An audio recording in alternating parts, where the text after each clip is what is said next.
Hey everybody, welcome to Fraud Boxer. Today is a pivot day. Today we are starting something new. We are starting a couple of new shows that are going to be the future of what Fraud Boxer is. And one of those shows is called Fraud Focus. And I am going to have a co-host. And that co-host is someone familiar to most of the people that have listened to this. So Cambria, welcome to Fraud Boxer. Hey, thanks for having me, and thanks for the opportunity to partner with you on a kind of new take on your show. I'm really excited to spend more time collaborating with you, talk about fraud, my favorite thing to do most of the time. Most of the time. Most of the time, other times it's maybe D&D, video Yeah. games, but So I'm really glad to be here. yeah, and as we trying to transition the show to a little more of a casual focus, things like D&D can come up because I hear you're doing a big campaign this weekend. Is that am I right or am I wrong? You are correct. The swashbuckling pirate campaign.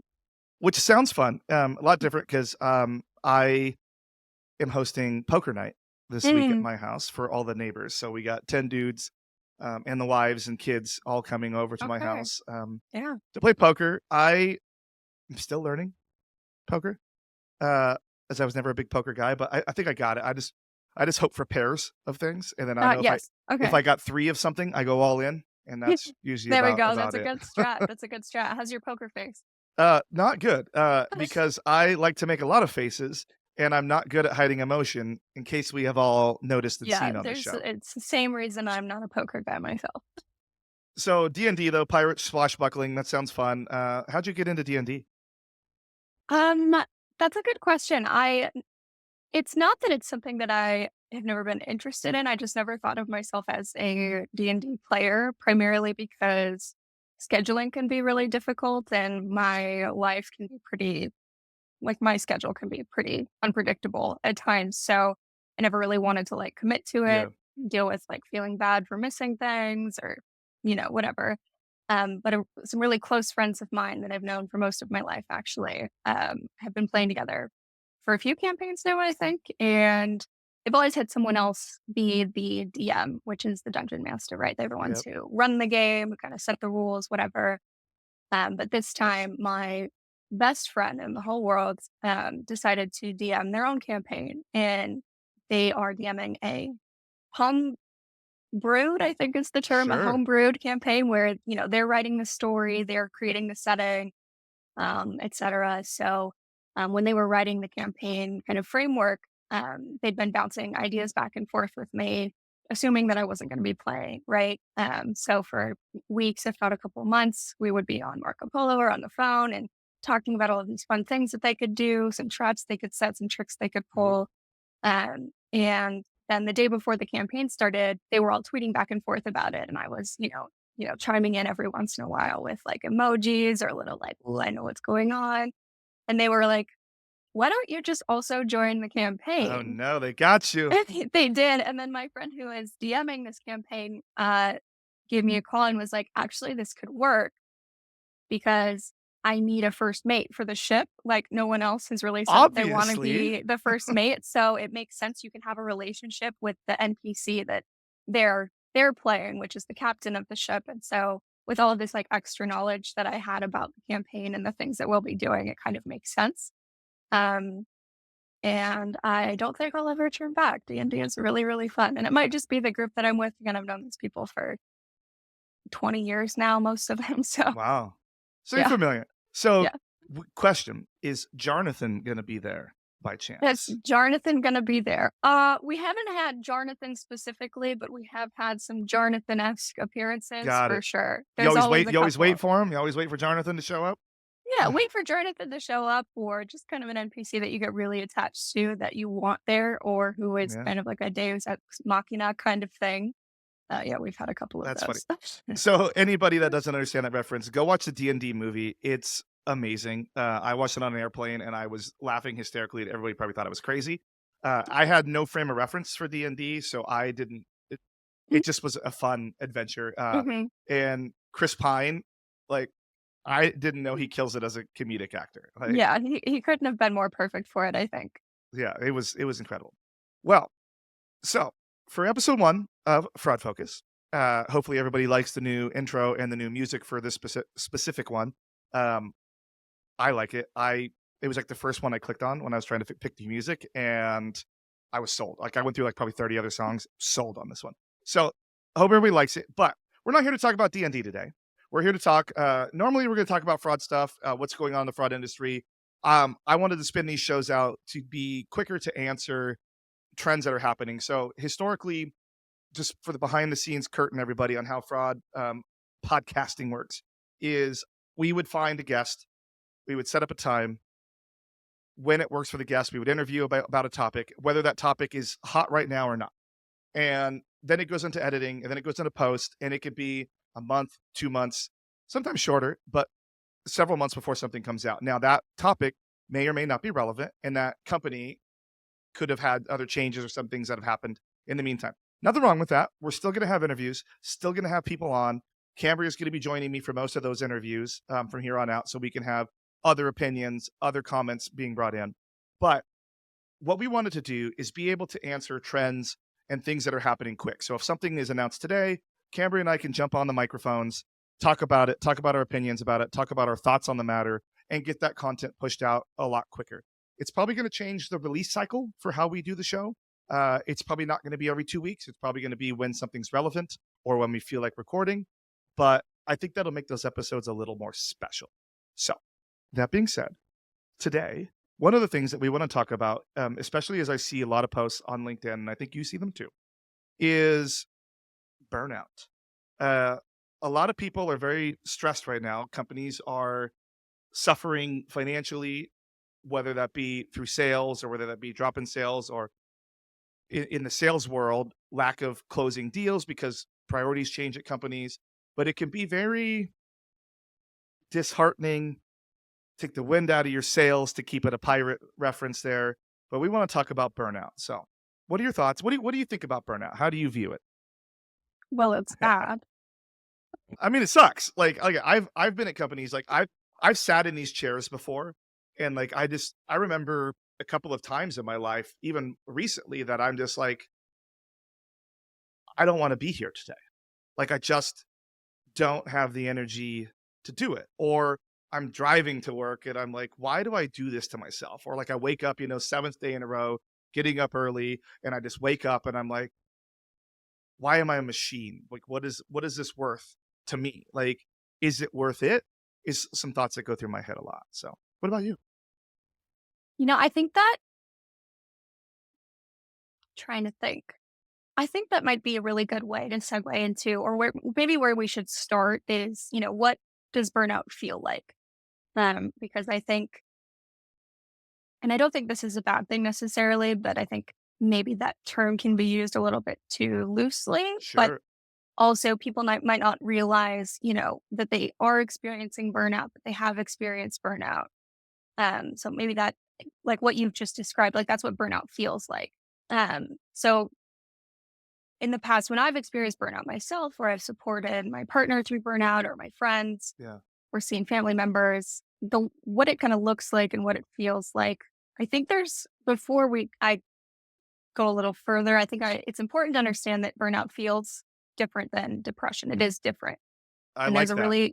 there's a really important, as someone who struggles with chronic depression, there's a really important distinction.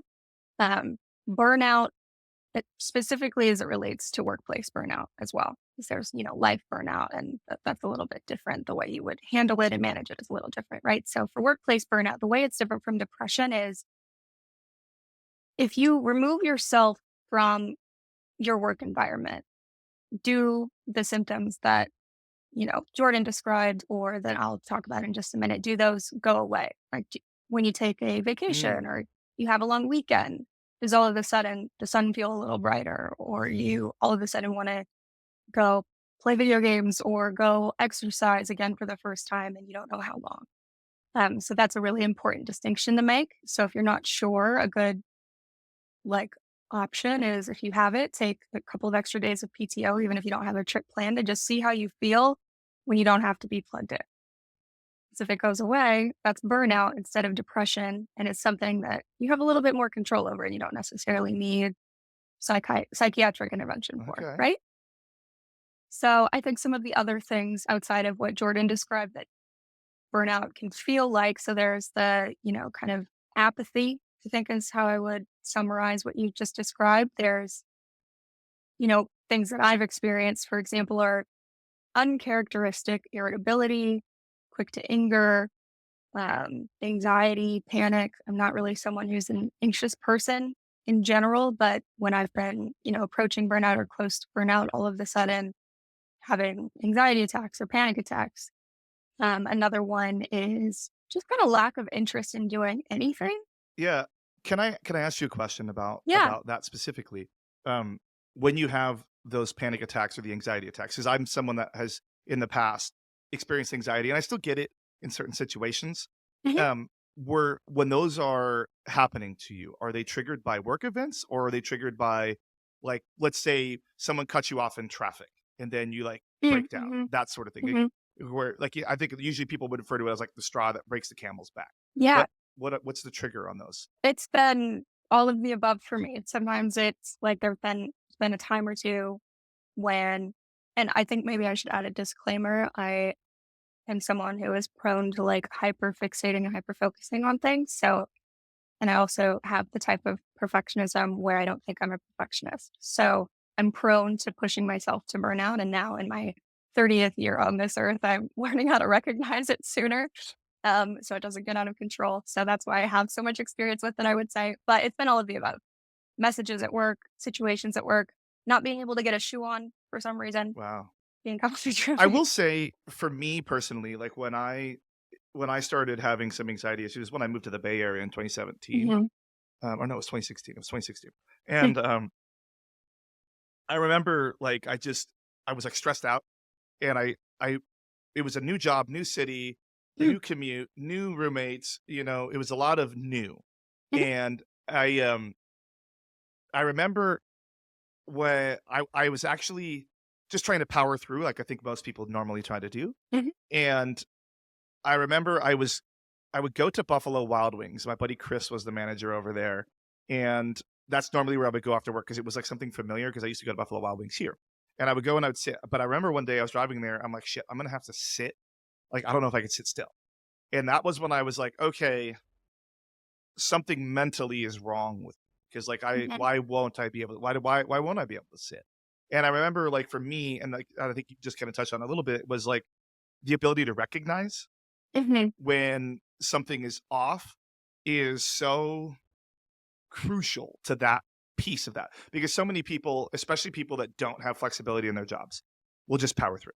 Mhm. And you know, you may not realize that you're not okay, like that Jelly Roll song, "I'm not okay, and it's all gonna be okay." Like, "Yes, it though, Jelly?" But, like, at the same time, like, I think the ability to recognize that and then know and then be strong enough to take action Mhm. is an interesting spot, but continue, please. I think we should circle back on that towards Yeah. the end of our episode. Like, what are things you can do when you think you're experiencing burnout? I think that's a really good point that you made. As far as like, what we had been talking about, what does it look like? A lot of it is just, do you feel not like yourself? And what I mean by that is less like, oh, I feel like I feel so crazy. It's not like a manic feeling unlike yourself. It's a more of a like inability to recognize yourself, as in like Mm, when someone is like, why are you so stressed? Why aren't you doing the things that you enjoy? And your response is, I don't know what I would even do. Like, I don't know what I like. I don't know what I enjoy. Like, I can't think of anything outside of, this job or this situation that's burning me out. Um, so like, it's like a depersonalization almost, to use a psychiatric term a little lightly there. But disconnection, okay. things that you enjoy, people that you enjoy, um, isolation. So if you're Yeah. somebody who is prone to isolating, the uncharacteristic factor would be more than normal. Like, are you talking to people at all? Are you texting people back at all? Are you, like, for me, it looks like, am I still tweeting? If I'm not still tweeting or posting, I guess now on the Yeah, because website, it's not Twitter. I was gonna say Xing, but then Mhm. ooh, I don't know. mm, Whatever that's called, whatever that's, I've been on the internet for my whole life. It's still tweeting. Okay. Um, am I still tweeting? If I'm not tweeting, there's something wrong, right? Um, so I think it can look a little bit different. Oh, another thing that I always forget because this isn't something that I deal with really, is you might be experiencing like physical symptoms. Are you all of a sudden having, tummy issues out of nowhere? And that could be indigestion. It could just be stomach pain.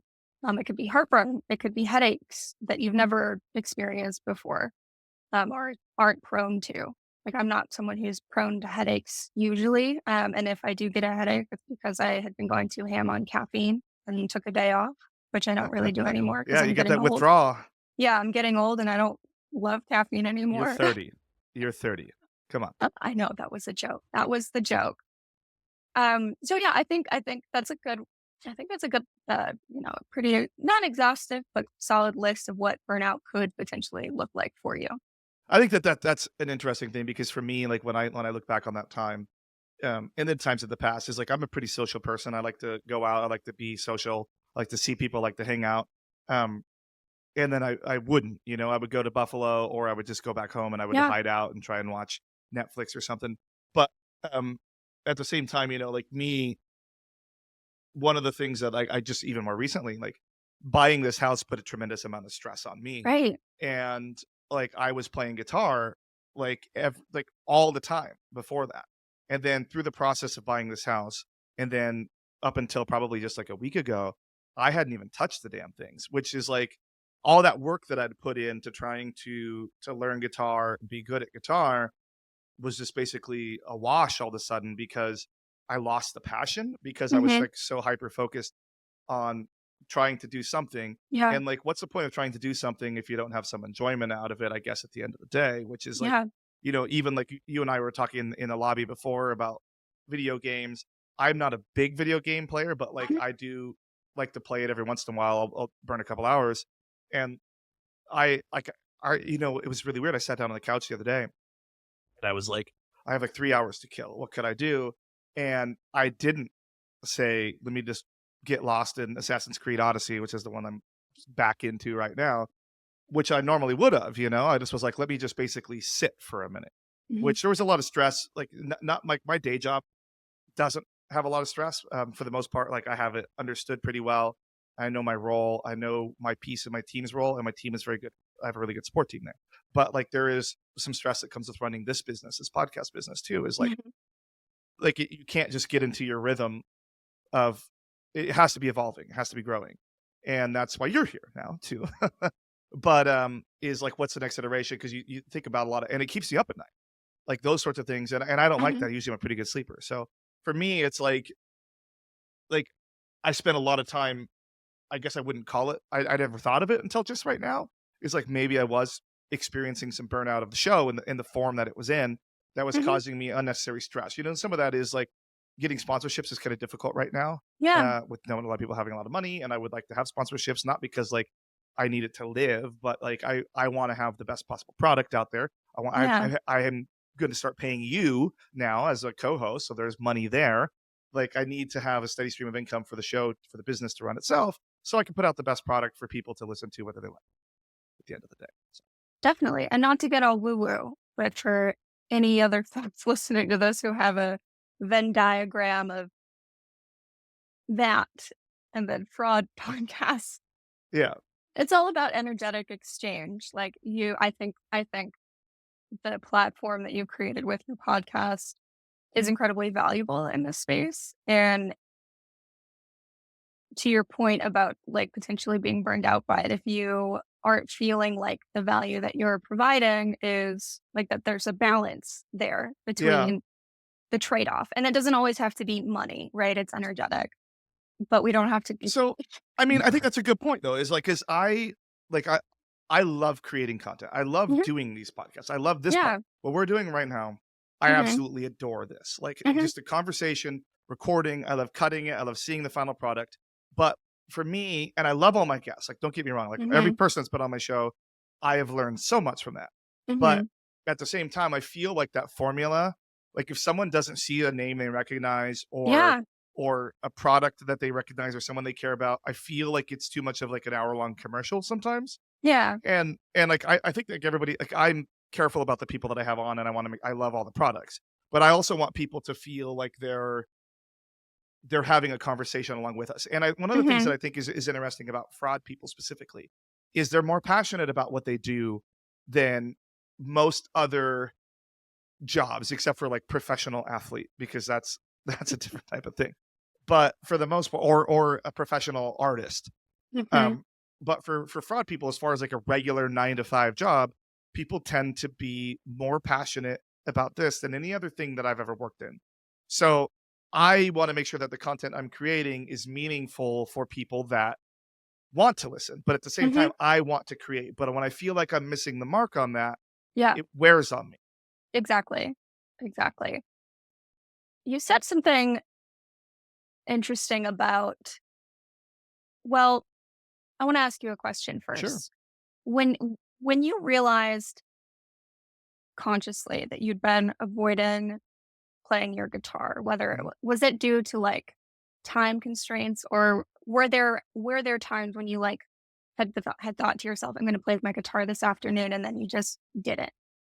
Yeah. So the excellent question. So I would say, um, historically, the time that I would do it is obviously I had a teacher that I would do on Tuesdays and Fridays. Hmm. He is no longer available to teach Hmm. anybody, and he's still alive. I don't want anybody to Oh, think he died. He's still a human being in existence. He's just got different priorities right now, hmm. and I lost that, which was one of the things. Like when I do, like when I work out with personal trainers, or when I work out, like when I'm learning a new skill, Hmm. I like to schedule it frequently Yeah. because it's a part of it keeps me accountable. Right. It makes sure that it forces me to do the thing. Yes. But when I would practice guitar on my own, I would usually do it in the evenings, like right around like 5, 6 o'clock. Okay. I would be wrapping up my day here Okay. Yeah, it was on my part day of your job. routine. Yeah. Yes. And then I would grab the guitars, I would run through a couple of things, or I'd have songs that I was super passionate about and I wanted to to play. We should do one sometime on memorization because I found some really interesting things about myself and memorization while on my guitar journey. Okay. We'll talk about that another day. But Okay. but what would happen is now is I would have the same time. I'd make dinner and then I would sit on the couch with like TV on and I would doom scroll on my phone. I'm not even paying attention to what's happening on the TV, but I'm going through Reddit. I'm going through Instagram. Some of the things I'm Hmm. doing is I'm reading. I was trying to do this content push on LinkedIn, but I don't really like it. I think there's too much content now. I think everything gets lost in the shuffle. So I'm going to change that strategy. But the time I used to be spending playing guitar was now spent screen time, which was Hmm. not It's not a normally great trade-off. it's Yeah. not normally how I am. It's Yeah. not normally who I am. Hmm. Same thing with, a similar thing is like I bought this house with this pool because I love swimming, I love Hmm. floating.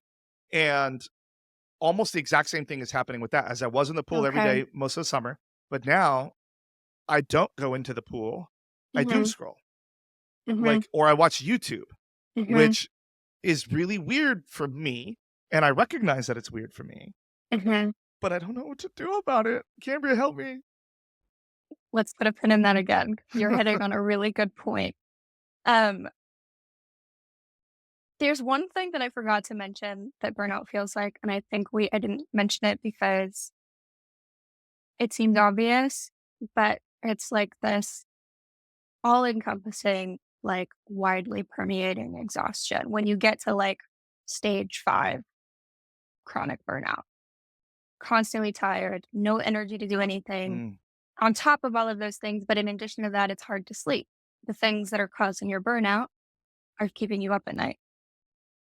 And I didn't mention that, but I think it's important too because you mentioned the lack of sleep, and that's uh-huh. something that's like one of the first things for me That's to go is my sleep. I got this little ring now, and it's been tracking my sleep. Oh, the One Aura of the Ring? Yeah, those auras. are really cool. It's so insightful, but keep going. Yeah, yeah. Oh, yeah. Okay, that's so let's remind me about the Aura Ring when we're talking about what you can do.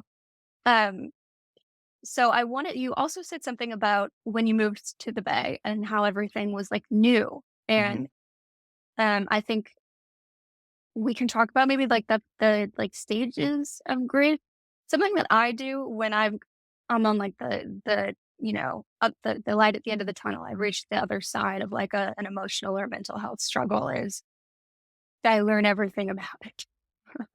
So, because I've experienced burnout a few times and I've helped friends through burnout, it's like I call it like magpieing. So it's like that information becomes really sparkly and shiny to me, and I just want to take it in a lot. So I didn't do this on purpose, but I know a lot about burnout because of that. Apparently.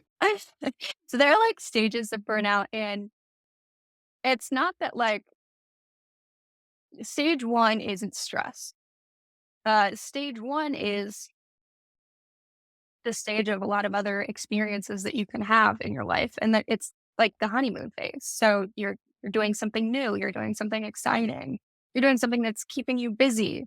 Like if I were to like think about it the way that I kind of talk to myself when I'm being funny, it's like, okay, the honeymoon phase is like everything's so cool. I love being busy. Let's go. Like that's stage one. And when there's some like branches here. It could be, the most fulfilling thing you've ever done. It could be maybe not the right fit. And you realize that really quickly. And then, the other branches are whatever. And then there's burnout. So if it branches to burnout, it looks like an onset of stress, right? So that's going to be like, maybe I super don't love being this busy, but like I have to do it. It's the powering through that you talked about. So just like, okay, Yeah.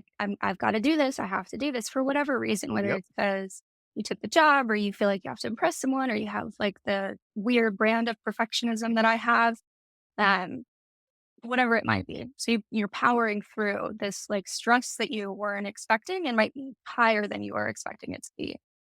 The next stage of that is going to be chronic stress.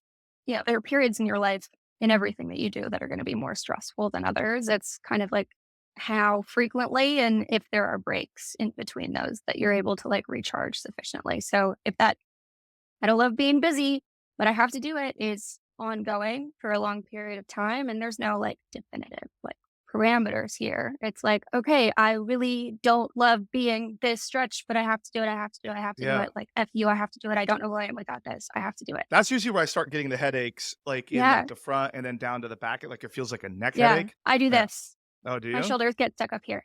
Yeah. Interesting. Yeah. So So if I ever see you doing that, you're stressed out. yeah. Okay. But it's also I yeah. Good to know. Yeah. Well, we can leave it at that.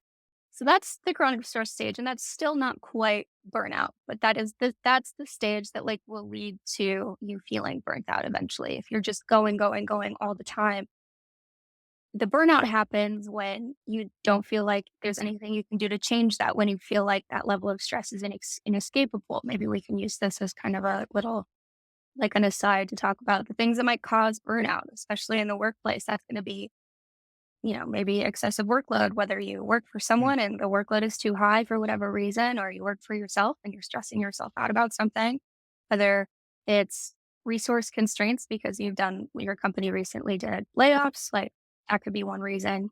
Another reason could be like unclear expectations for your role. Like, how do you know if you're doing a good job if you don't know what a good job is supposed to be, kind of thing? Like, if no one's indicating one way or another whether the work that you're doing or the role that you're filling, if the way like whether you're filling that role in a satisfactory way.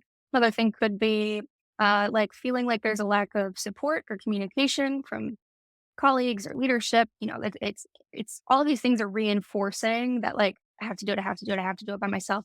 I have to do this. Like I don't know what I can do without it. Like reinforcing that kind of like frantic feeling that you start to feel when you're chronically stressed. Um, and then you hit burnout, which is the apathy, like everything that we've already talked about. Who am I? Does any of this matter? I need a nap. I Yeah. need a coffin, maybe. My tummy hurts. I can't get out of bed. And all of this is like, I think it's pretty normal to experience burnout, especially like you were saying at the beginning with kind of like the work ecosystem that we're in right now, the work economy driven by the economy. There's a lot of pressure, I think, not only in sales, but in tech in general right now, Yeah.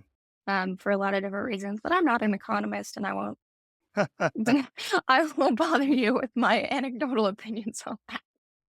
Um, so I think when it gets really bad and you're never able to recover from it, that's the habitual burnout. And that's when things really start to fall apart. I think, you know, being able to recognize when you're in burnout, which I think we're really close to getting to, um,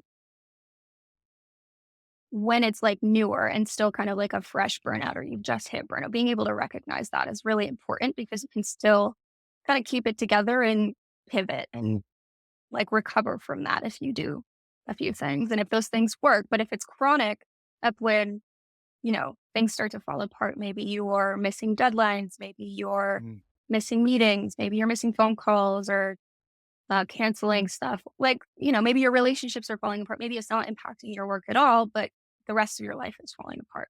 So that's what I was going to ask you next. Is like, are you like a lot of the stuff you just said when you're experiencing the burnout? They're missing meetings, missing phone calls. You seem to be talking about work, Mhm. but that the bleed over into your personal Mhm. life too. Your out of work life. Like, Yeah.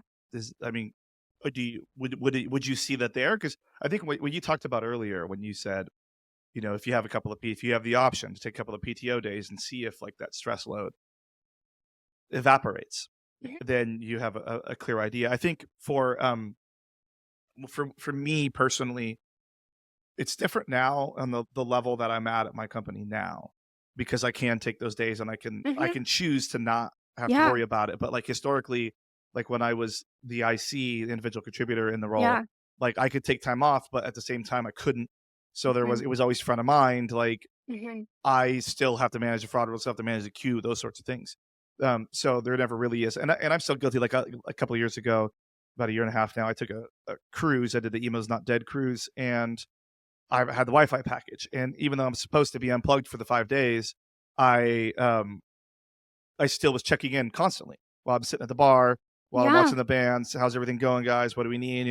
It's like I'm just checking in. I'm not actually like logging in and doing anything, But you're not but unplugging. I'm not unplugging. And I was a week and a half ago, I was in Lake Havasu at my buddy's house, and he has a pool at his house, and it has a table in it, and it has like, so it's like it's really cool. It's all Let's built go. in, all That yeah. sounds so So it sick. has like it's basically like sitting in a booth at like a restaurant, but it's like Mhm. underwater, whole chair like a booth Yeah, seating yeah, around yeah. it with a table. We're That's playing so cool. waterproof cards, and he's asking, he's like, "What's going on? How's it going?" I'm like, "I think I'm the most relaxed I've been in years because I didn't have not a care to worry.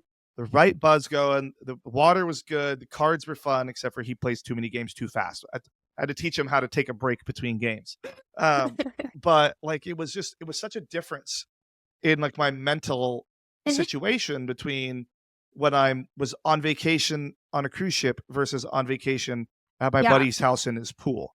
Yeah. Um, yeah, and like I think at the end of the day, like you're right, where it's like I need to understand if my stress load is due to my job or due to other factors that's happening. So Mhm. if I'm away from my job and I'm still worrying about my job, it's all I can think about, even though I'm trying to take Yeah. the day, then it's about my job. But if I'm Yep. away from my job and like, the stress is gone as far as like work, I don't even think about work, but I think about, I gotta trim the Mhm. hedges or I gotta mow the lawn, then it's a Mhm. different type of thing. I don't know. What are your thoughts on all of that? I'm literally working through the Yeah. thoughts. I don't have anything planned Yeah. here. We don't have a So script. I know, I know. So I think that's a good question because I think maybe I can clarify what I mean by like if you take some days off, do those feelings of Yes. burnout go away? Because I think everyone feels a little bit better after taking a long weekend or a trip. And it's not necessarily like, can you unplug? It's, you know, do does that feeling of like nothing matters just like all of a sudden go away after 48 hours away for like 72 hours away from the office? And then most importantly, I think when you go back to work after that trip, after that PTO, does it come back? Mm, That's how okay. you distinguish between depression and burnout, or maybe just a stressful week, right? Like you can have stressful weeks, maybe pushing close to burnout, but as long as there's that fluctuation, maybe it's not okay. And then you get to decide, like, do I want to be pushed that close to burnout all the time? So, other thoughts I have on that. I, I have a question. Do you think it's more about the type of time that you were spending away from work, or do you think some of it has to do with like what you were doing for work at the time that you took each of Um, those trips? So I think excellent question, but I think it's less about like what I'm doing because I wasn't like working on Okay. any big projects or anything. Okay. I think that for me personally, for Jordan, um, my day job, not the podcast, which is Mhm. the podcast too, but my work is a big part of my identity. Yeah. It's where I get who I am from. So I also have grown up in the time as an elder millennial Mhm. that what you contribute to your work is what you get out of Yes. it. Yeah. So I feel that I need to be constantly engaged with Mhm. my work to get the most out of my career, if Yeah. that makes sense. Yeah. Um, so there's that because I know like the big movement, like the anti-work on Reddit, which I've talked about on the show a million times, act your wage, all of that. Like I have my opinions about that. I think that there's some truth and some like I think that people need to be given a fair wage. Like don't get me wrong for the work that they do. I think that people that say, well, flipping burgers isn't a real job, like go do that for a day and tell me how easy that job is. I'm sorry, like Karen, Touch some answering grass. yeah, like answering the phone at like a chiropractor's office is not like harder than flipping burgers. Sorry, everybody. So, but I also feel like everybody should get the fair wage. But I also feel like, you know, like universal basic income is an interesting thing to me. I understand why people want it and like so that everybody can afford to eat. I just feel like in its place, like here, if we were to give UBI to, we're getting way off track here, but to like somebody here, like for like $1,300 a month, let's just say every apartment's going to just start at $1,300 a month rent. Every room for rent's going to be $1,300 because everybody Yeah. knows that those people have that much money. Yeah. So like Yeah. it's kind of like it's just a circle where they're just shooting themselves in the foot. But Yeah. for me, like I understand where people want to have a separation, and I think about this. Like I was actually thinking about this the other day.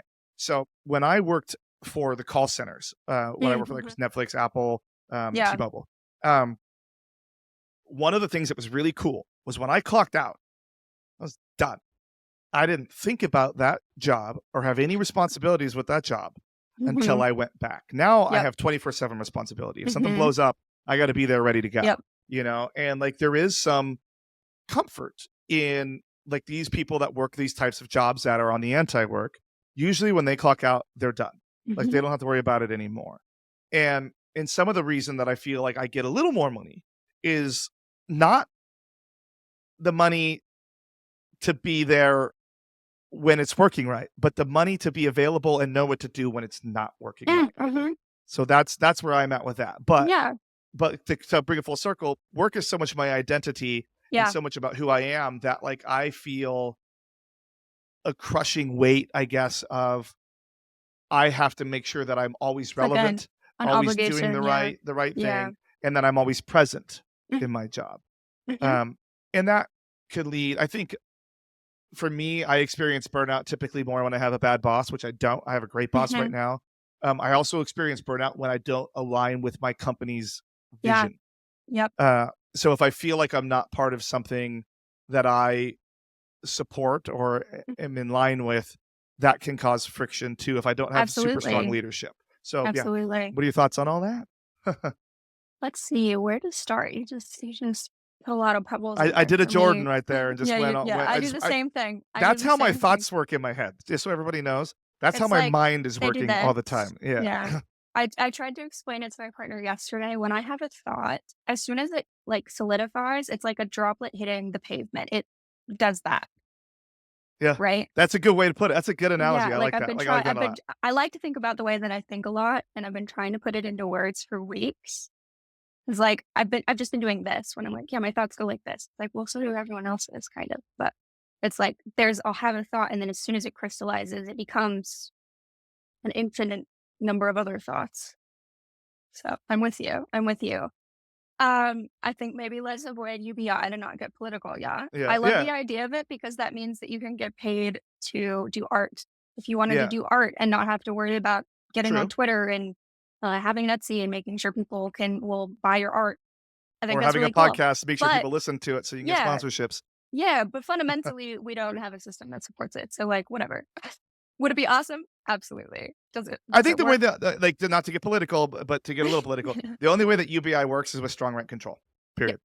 That's Yeah. the only way. Yeah, the whole system would have to be rehauled Like for that to capitalism work. would not, in its current form, would not support Yeah. UBI. That's just Yeah, how it is. exactly. Exactly. And that's really disappointing. That's really disappointing, but it is what it is. I think another I too, I think, find a lot of my identity in my work. Um,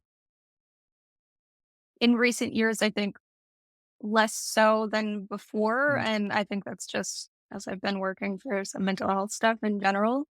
We love trauma. Yeah. We love trauma recovery.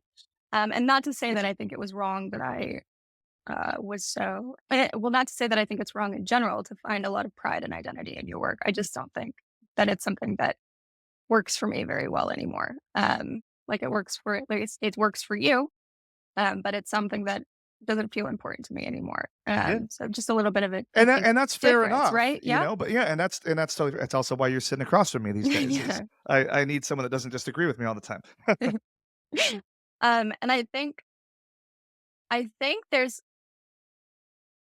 what I don't think it's wrong to have your identity tied up in your work. I think that it can be a wonderful thing that drives you to higher levels of success and whatever it is that you want to do. If you do tie your work that way, what I think is maybe more negative is kind of this like unspoken expectation that you Okay. should feel so attached to your work, that you should feel so, That's an like interesting have way to a put it, lot, yeah. like have that much pride or feel that much obligation to do the work that you do. And maybe that's something that I don't think I've experienced a ton, but I think I'm trying to think of like a good example. It's I mean actually when businesses or companies or corporations or bosses are like, we're a family here. What is that but Hmm. to like the subtext is we want you to place like to wrap your identity into this job. Yeah, And I'd that's say like that's fair enough. as I think most of us have been learning over the last 15 years since that became more and more prevalent and more people are experiencing that is not a very healthy work environment. We're a family here. It's not causated, but it is highly correlated Family to a isn't really culture. toxic. Yeah, Like, it's a really family isn't toxic work culture. environment a lot of the time. Yeah. Yeah, Um, let's see. What else did you say? so much in there. There was so So much much. in there. Trying to think. You said something that stuck out to me, and I guess it wasn't that important. Huh. Story of my life these Yeah, days. yeah. So I think maybe we can talk about what to do when you realize you're in burnout, Yeah, or like let's do that. what to do That's about probably it. the we've been Yeah, wandering through yeah, this forest for 40 minutes. Let's talk about yeah, what people gotta be doing. yeah. So I think that what you brought up multiple times is realizing it. Mm. And people always talk about mindfulness. Like, what does that actually mean? I A therapy session I had relatively recently was like, okay, you see everybody on Instagram and all these influencers like all over the place being like mindfulness this, mindfulness that. Well, I just forgot how to speak, whatever. Well, But usually they're selling something, right? They're selling their course, they're selling their meditation program, whatever. So it's like, okay, I know that it shouldn't be that difficult. And everyone says mindfulness is so easy. What is mindfulness? And she's like, literally just noticing things. And I was like, what do you mean? She's like, okay, how I'm always asking you, how do you feel in your body about that? My therapist is a somatic therapist because I'm too good at talking about things. what is I'm that? not. A She semantic thing? she does she does somatic therapy, which is more like it's more experiential and body sensate focused. So less tell me how you feel about that and more what does your body feel like when you talk about Okay. that. Yeah, because I can tell you how I feel about that all day long, but the way you describe your feelings and what your feelings actually are usually aren't the same, unfortunately, is what at least for me. At least for me. At least for me. Anyway, so she's a somatic therapist, so she's asking me all the time, like, "What does that feel like in your body when you're talking about that?" Or like, "Oh, I just saw, you did this, like, grimace," or like you, like, changed your position, or you put your feet on the ground and you usually don't, like, "What's going on?" She's like, "So, when I ask you that, I'm not asking you to tell me what you think you're feeling. I'm asking you to tell me, like, do you feel hot in your hands? Are you having like butterflies in your tummy? It's like, is your heart racing? Like that's what mindfulness is. Like, are you able to notice those things? So using that as a baseline, the ability to notice like, hey, I don't want to do this thing. And usually you recognize, like in my experience and my partner's experience, for example, with burnout, it's you know that it's not normal to like be feeling the way that you're feeling. And so you kind of have like this denial Yeah. about it. Like, what's wrong with me? Like that is when you can recognize, oh, maybe I'm burning out. Like maybe there's something going on with my work or my, the rest of my life that's been stressing me out for long enough that it's, decreasing or diminishing my ability to like fully be present in my life. And that's really what burnout is it's pushing you to this, it's keeping your like stress level so high. You're like, your fight response, basically. I don't mean to keep using therapy speak, but here I am. Like you're in like fight or flight for so long over like all day, for a period of weeks, period of months sometimes. Like of course you're not gonna like of course that impacts your ability to do anything else, right? And when Yeah. if you're able to recognize that that's not normal, that's like the most important thing you can do. You recognize, oh, I'm not like this. There's something wrong. I'm feeling burnt out. I'm feeling overwhelmed, overstressed, whatever it might be. You might not even describe it as burnout. Some people don't like that. They feel weird about that word for some reason. It's probably like an ego thing, but that's fine. Yeah. Acknowledging that there's something external impacting you and that you're not just like having a bad time or Yeah. like that you're fucked up or broken. Like that's really, really important. And then what you can do from there is like a lot of different things. But what are your thoughts on that so far? So, yeah, because before we get to like what to do about burnout, which is like the culmination of this whole thing, I keep going back to the time when like I sat there and like when I on my trip to Buffalo Wild Wings, and I Hmm. was like, I am not gonna be able to sit. Like I was like, there's something wrong. But I think like to your point, like the knowing and being able to tell yourself something's Yes. wrong Admitting is it to a huge yourself step. is huge. And like there's this whole movement, right now with like the dudes that are like, yeah, mental health, like why you even talk about that? Like, I'm sorry, like being a man is like being able to understand and like and being able to take action. I'm at the point in my age, my career, my size that like I can order any fucking drink that I want at the bar and I don't care what like if it's macho or not. Oh, yeah. If I want to have a nice cocktail, You I'm want a gonna have a pretty nice princess cocktail. cocktail? Let's go Yeah, for it. I don't get like I actually took a photo. I was coming back from Dallas, I from saw it looked so good. my pink. It was bright pink, bro. It Yeah. was like fluorescent pink, and They're I didn't give a usually shit. good. They're Yeah, but usually the like, better cocktail. and they are. And you know what? At the end of the day, I don't really care. Like, I'm still a big ass dude. Like, I really don't care. But I'm at the point in my life where I can enjoy the things that I enjoy with a period there. Yep. And there's nothing wrong with that. But the same thing with like my mental health is like I'm a strong enough man that I could be like, something's wrong. And if I need help, then I'll go get Yeah. help. I don't like to go to the doctor when I'm sick because that sucks just to get there. Yeah. But The whole other thing. like if something's wrong with my brain, like my brain's all I really got. Like these Yeah. striking good looks only get me so far. The brain is what I got. And I want to make sure that like it's okay. you know? Yeah, it is. And I think people think asking for help is like, Weakness. when you well, yes, definitely. But like what they perceive as the weakness is the vulnerability, right? Like asking for help doesn't have to be, showing up at your friend's house and being like, "Do you have any ice cream? I need to cry right now." Or going to a therapist or like whatever it is. Like we have the internet. If like you're that like I can see someone being so concerned about their perception maybe that like they don't even want people knowing they've like looked up like how like am I burnt out? There's private browsing. Like they're like and I'm not trying to sound maybe condescending here, but it's okay to need help, but that Yeah. doesn't mean that like you have to start by sharing like being open and vulnerable to someone right away. Like the internet can be your helper for a little bit if that is what you need. Like there's podcasts. Something weirdly that helped me through my last stint some time ago was anti-anxiety ASMR, YouTube and Like people podcasts. eating No, no, no. like It's like ruffling bags of ASMR is chips. yeah, yeah. ASMR is just like, really, really intense microphones that like pick up the littlest sounds. So it's like whispering and like just little noises. Sometimes there's music. Eh, just like it was just like really soothing for me to have it also like quieted my brain down a little bit, and that's the only way I could sleep for a So little while.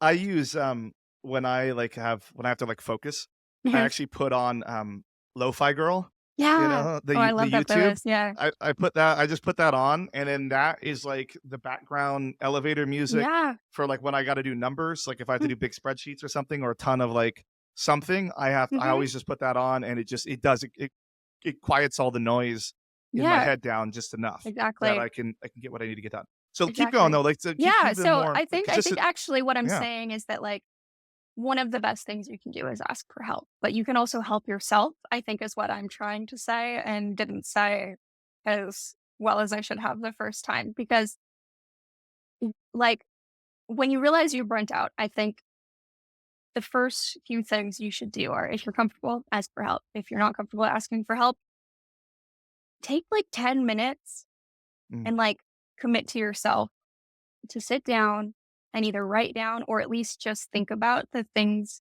that like calm you down that are, regulating, whether that's listening to lo-fi music, whether that's standing in the grass, whether it's laying on your driveway in the sun, like something that always calms you down. And mm. the next thing you'll do is like commit to doing that for yourself the next day. Set aside 5 minutes to do that thing. Because one of the things that burnout takes away from you is not only your ability to do that, but oftentimes it's because you don't have time to do that or you don't feel like you can spend the time doing it. It might not be that you don't have the time, but you because of that, I have to do this, I have to do this, like inability to like disconnect from the thing that is burning you out, you feel like you can't spend time doing anything else. So like make little promises to yourself. Okay, tomorrow Yeah. I know that listening to um Unwritten by Natasha Bedingfield makes me feel better. So I'm gonna Start your day with that? put on my headphones while I'm brushing my teeth and listen to Unwritten by Natasha Bedingfield or something. Whatever it is, it doesn't have I think that's something that people overthink a lot when they think like self-care, regulation, whatever it is. It's like you don't have to do like all of these things, I think right? yeah, I think that's such a good point is like, when we're going through this whole thing, we're talking about what you can do in your burnout, quit your job. Okay, there's one. Yeah, that's a big There's one, but one, not everybody but should you or can't. wants to. Yeah. Yeah, yeah, and you might not be able to, Like, look, I love my job. I'm fortunate that I love my job. Mhm. But if I didn't love my job, I still love getting paid. Yeah. And I Ah, can't really live like, we without do that live in a particular society. piece. Yeah. But I think like that's such a good point is like just like the little things. I remember when I was a buyer in a previous life for a chain of retail stores. I had an old boss. He was great. He was hard on us and he was great.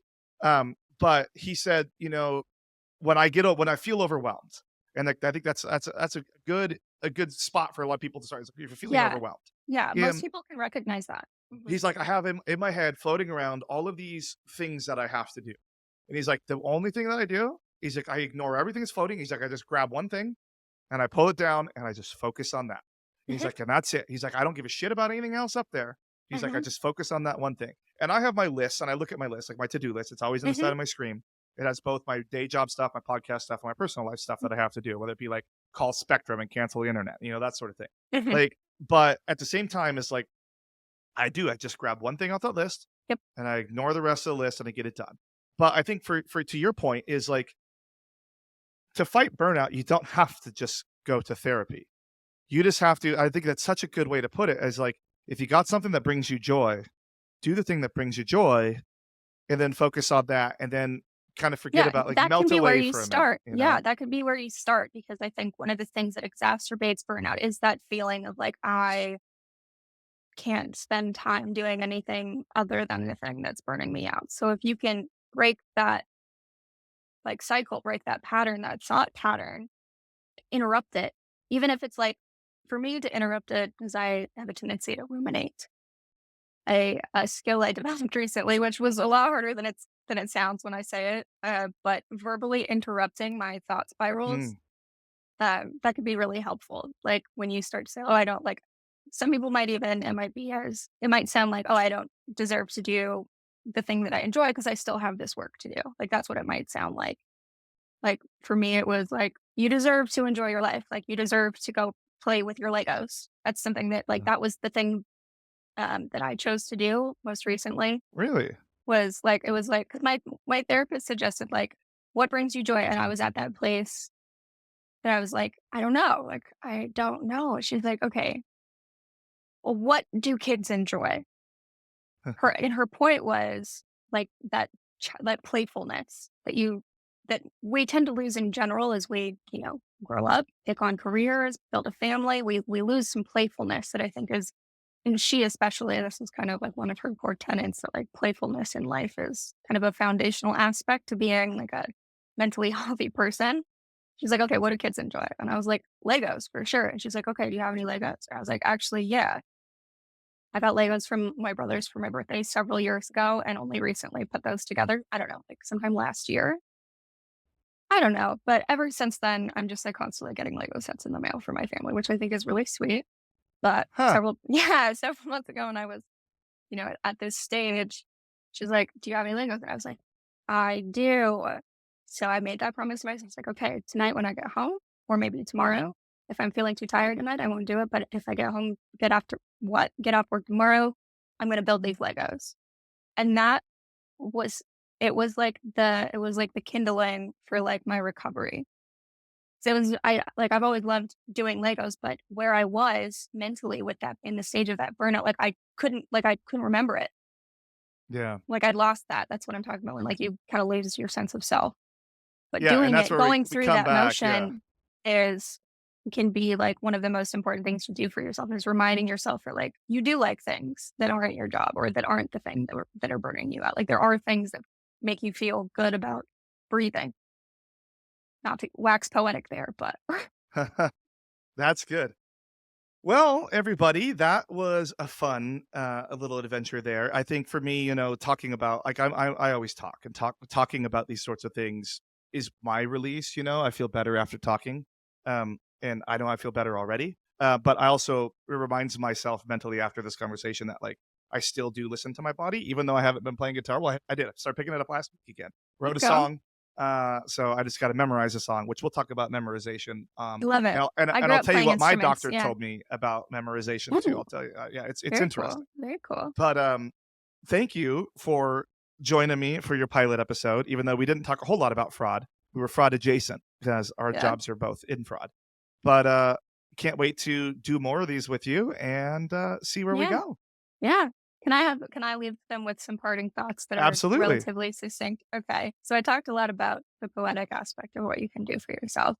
But if you are in a place where you feel like you are approaching burnout or feel like you're experiencing burnout, I think one of the tactical things that I can recommend for you is to sit down, like block 30 minutes on your calendar and think Mm, about the things you have control over right now and like be honest with yourself about that and the things you don't have control over. Because when you realize what you have control over, those are the things that you can change and either pull back on or do more of, whether that's setting better boundaries around your time, getting aggressive on your calendar blocks, being better about timeline expectations, communicating more with your friends. Like there is a lot more that you actually will be able to have control over than you think. And so if you can dedicate some time to doing that, if you feel like you're experiencing burnout, that can go a long way. I love that. I'm going to do that myself, actually. Do it. Yeah. It's also a good exercise just to do every once in a while. So Yeah, I'm already like as you've been saying, I've been running through what I can and can't control in my own life. So. yeah, let's go. All right. Well, all right, everybody. We'll see you again very soon. Thanks.